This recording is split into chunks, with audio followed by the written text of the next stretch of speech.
চলুন দর্শক ফিরে যাই আমাদের আজকের অতিথি গীতিকার সোহাগ ওয়াজিউল্লাহর কাছে। আবারও ফিরে এলাম। একদম যদি শুরুতে ফিরে যাই একটু, কখন আসলে মনে হয়েছে যে না আমি গান লিখতে চাই, গান লিখব?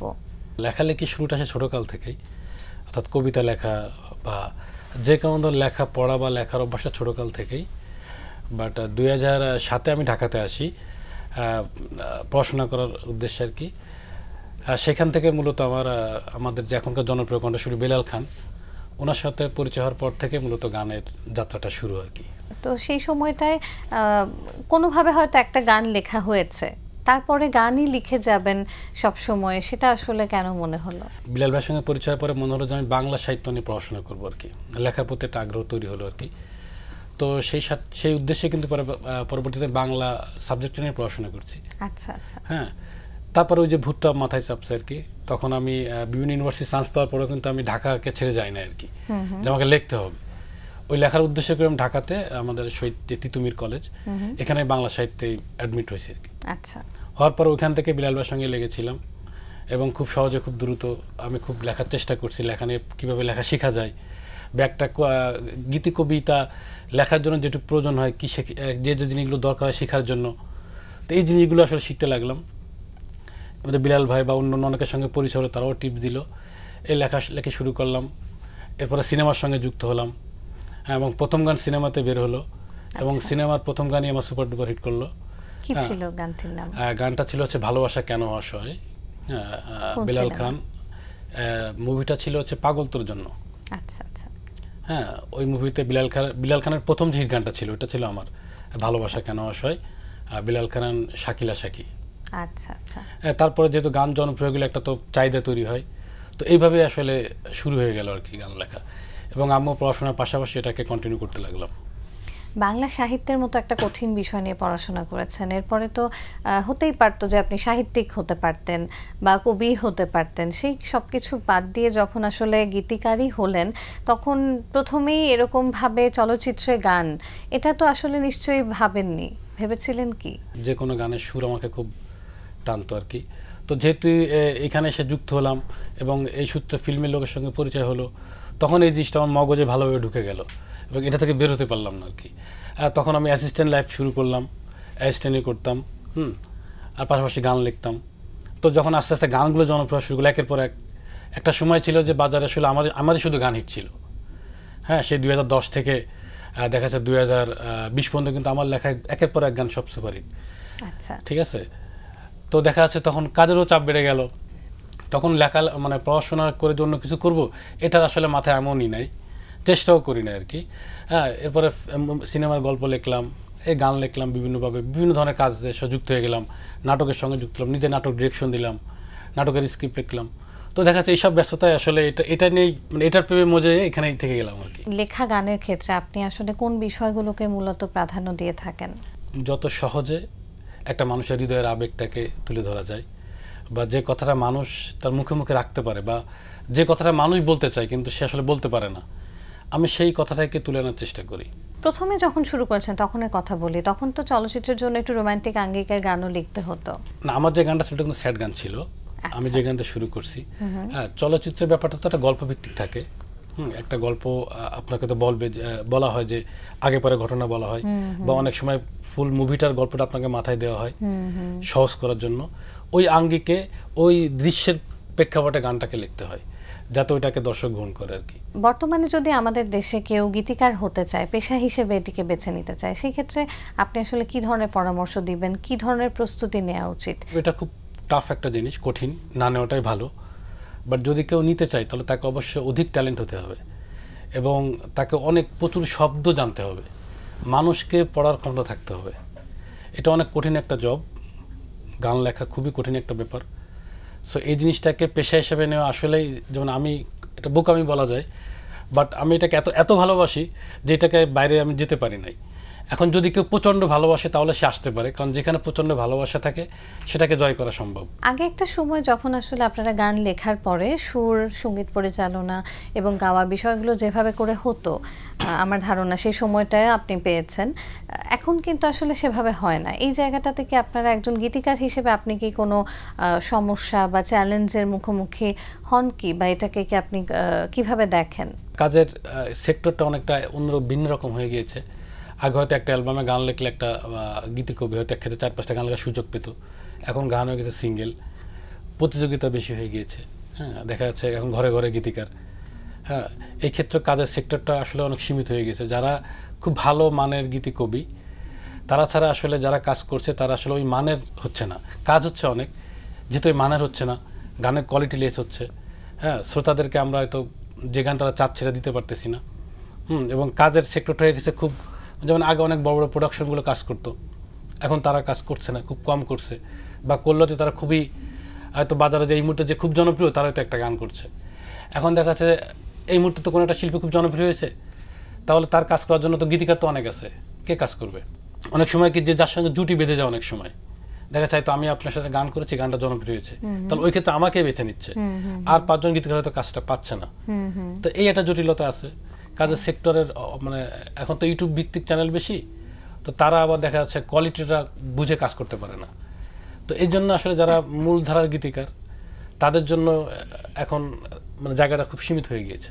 এর পাশাপাশি যদি একটা বিষয় নিয়ে বলি, যেমন আপনি নিশ্চয়ই এই সময়ের অনেক জনপ্রিয় শিল্পীদের জন্য আপনি গান লিখেছেন, তো তাদের সাথে কাজ করার মানে আপনার খুব পছন্দের কোনো কাজ, কিছু গানের নাম যদি একটু শুনতে চাই। আমি একটা গান খুব আত্মা দিয়ে লেখার চেষ্টা করি, খুব ভালোবেসে লেখার চেষ্টা করি।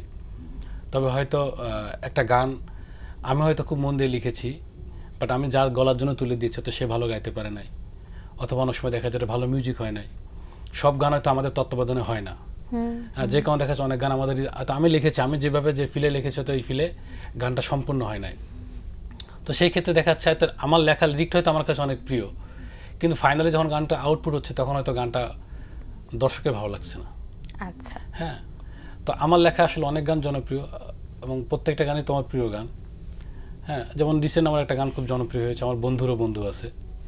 হ্যাঁ, তো দেখা যাচ্ছে যে একটা গান খুব ম্যাসিভ হিট করেছে এবং খুব সহজ একটা কথা মানুষ এবং খুব বাস্তবিক একটা কথা দেখে মানুষের মুখে মুখে ছড়িয়ে গেছে। তো আমি যার জন্য করেছি সেও গানটা খুব আত্মা দিয়ে গিয়েছে। হ্যাঁ, যে কম্পোজিশনটা আমি চেয়েছি, কারণ গানটা আমার তত্ত্বাবধানে ছিল, সুর থেকে শুরু করে গায়কী সব কিছু আমি উপস্থিত ছিলাম। তো দেখা যাচ্ছে আমার মন মতো করে গানটা আমি তৈরি করতে পেরেছি। আচ্ছা, যে কারণে কিন্তু পাবলিক গানটা নিয়েছে। আমার কাছে মনে হচ্ছে না যে আমি যেটা ফিল করি আমি সেটাকে গানে তুলে ধরার চেষ্টা করছি এবং সেটা হয়েছে, এবং পাবলিক হয়তো সে কারণে গানটা লুফে নিছে আর কি।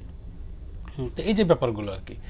হ্যাঁ, এখন ভালো গান বলতে গেলে বা আমার নিজের জনপ্রিয় গান বলতে গেলে কোনটা রেখে কোনটা বলবো? সমন্বয়ের যে বিষয়টা, এটা আসলে এই কাজগুলোর ক্ষেত্রে ভীষণ গুরুত্বপূর্ণ। বা আগে যেমন হতো, যেমন আগে একটা গান তৈরির জন্য গীতিকার থেকে শুরু করে যন্ত্রশিল্পী পর্যন্ত কিন্তু ইনস্ট্যান্ট থাকতো। এখন হয়তো কেউ আমার কাছে একটা গান নিচ্ছে, আমি হোয়াটসঅ্যাপে পাঠিয়ে দিচ্ছি, কোথা থেকে শুরু হচ্ছে কোথা থেকে রিলিজ হচ্ছে কিছুই জানতেছি না। যে কারণে গানের প্রতি ওই ভালোবাসাটা থাকে না, আর ভালোবাসার দ্বারা ছাড়া কোনো কিছু তৈরি হলে না সেটার প্রতি ওই আবেগটাও থাকে না। সামনে আপনার নিজের লেখা গান নিয়ে কি ধরনের পরিকল্পনা রয়েছে, বা এমন কোনো স্বপ্নের প্রজেক্ট বা কাজ রয়েছে কিনা যেই জায়গাটি এখনো হয়তো ছোঁয়া হয়নি কিন্তু ইচ্ছে রয়েছে? আমাদের বাংলাদেশে প্রচুর পরিমাণে লিজেন্ড ব্যক্তিরা আছে, সবার সাথে কাজ করা হয় নাই। হ্যাঁ, বা হয়তো অনেকের সাথে কাজ করা হবে না, তৃষ্ণা থেকে যাবে। হ্যাঁ, কিন্তু আমরা যেটা করতে পারি বা যেটা হয় যে আমি আসলে তো কথা বেঁচে কিন্তু আমি খাই। হ্যাঁ, তো দেখা যাচ্ছে অনেকের স্বপ্ন থাকে যে আমি হয়তো অমুক একটা ব্যক্তি বা লিজেন্ডের কাজ করব, অনেক হয়তো অনেক অর্থায়নে করে, কিন্তু আমি আবার একটু এই দিকটা একটু আলাদা, যে আমি গান লিখি, টাকার বিনিময়ে গান লিখি বা অর্থের বিনিময়ে গান লিখি, অর্থাৎ প্রফেশন আমার এটাই। সো এখন কেউ যদি আমার কোনো লিজেন্ডের গান তৈরি করতে না বলে তো ওই ক্ষেত্রে কিন্তু আমার খুব একটা আগ্রহ দেখায় না। হয়তো আমার তৃষ্ণা আছে, কিন্তু তাকে অ্যারেঞ্জ করা বা তার যে পারিশ্রমিকটা দেওয়ার মতো অ্যাবিলিটি আমার ব্যক্তিগত নাই।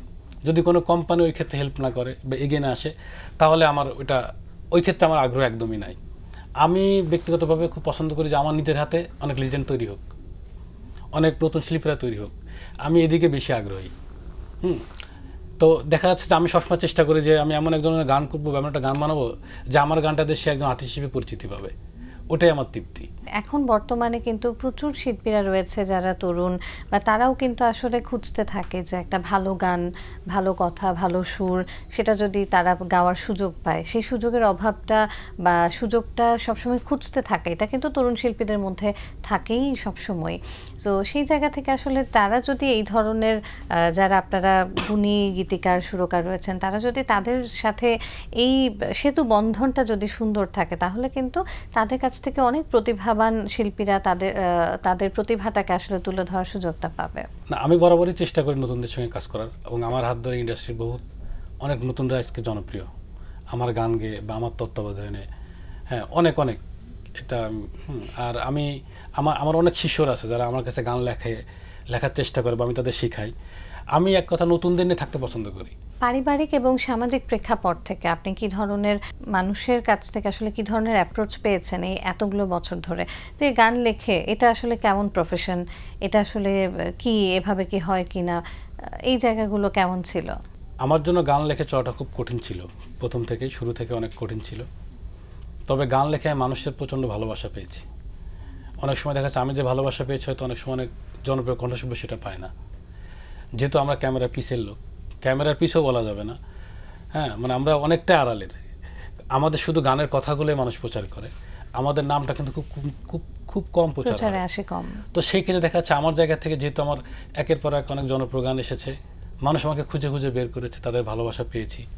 হ্যাঁ, এটা আমার জন্য এই জীবনে হয়তো এটা সবথেকে বড় পাওয়া। ছোট্ট একটা জীবনে এত মানুষ আমাকে ভালোবাসছে, আমার গানের কথাগুলো ভালোবাসে, রাস্তা হেঁটে গেলে আমার গান বাজে, এটার থেকে বড় পাওয়া কি হতে পারে, বড় উপহার কি হতে পারে? এটা আমার জন্য খুব। আমাদের দেশের সামাজিক এবং পারিবারিক প্রেক্ষাপট থেকে কি ধরনের রেসপন্স আসলে পেতে হয়? না, আমার ক্ষেত্রে কখনো আমি সামাজিকভাবে কখনো নেগেটিভ কোনো কিছু পাই নাই, যে আমি গান লিখি মানুষ আমাকে খারাপ বলে, বা মিডিয়া নিয়ে তো অনেক কথা বলে। খারাপ বলার তো প্রশ্নই ওঠে না, এটা তো নিঃসন্দেহে একটা চমৎকার কাজ, কিন্তু অনেকে আসলে হয়তো বুঝতে পারে না, বা পরিবার কি আসলে সবসময় সমর্থন দিয়েছিল? পরিবার জানছে অনেক পরে, কারণ আমি তো ঢাকাতে পড়াশোনা করার জন্য আসছি না। তো যখন আমার একটা দুটো গান জনপ্রিয় হয়েছে তখন তারাও খুশি হয়েছে, কিন্তু তারা চায়নি যে আসলে আমি এটাকে প্রফেশন হিসেবে কন্টিনিউ করি, এটা কেউই চায় না। যে কোনো কাজ একটা মানুষ সততার সাথে করলে সেটার মধ্য দিয়ে জনপ্রিয়তা আসুক এবং মানুষের ভালোবাসা আসছে, সেটা নিঃসন্দেহে আসলে ভালোবাসা সবার কাছ থেকেই পাওয়ার দাবিদার। সেই জায়গা থেকে নিশ্চয়ই পরিবার এবং সমাজ সবাই যেই পেশাগুলো একটু ভিন্ন গতানুগতিক পেশাগুলোর বাইরে, সেগুলোর প্রতি আসলে সবার ভালোবাসা এবং সমঝোতার জায়গাটা আস্তে আস্তে আরও এস্টাবলিশড হোক, সেটা আসলে আমরা চাইবো। আপনার প্রতি অনেক অনেক শুভকামনা থাকবে, এবং আজকে আমাদের সাথে যুক্ত হবার জন্য অনেক অনেক ধন্যবাদ। আপনাকে অনেক ধন্যবাদ।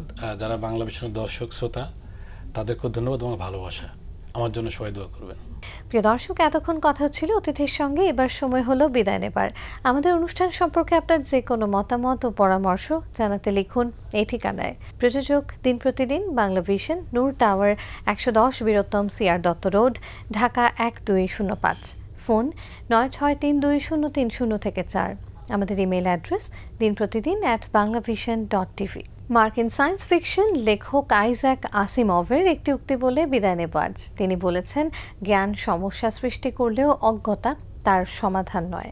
প্রিয় দর্শক, সবাই ভালো থাকুন, সুস্থ ও সুন্দর থাকুন। আজ সারাদিন সবার জন্য শুভ ও কল্যাণময় হোক।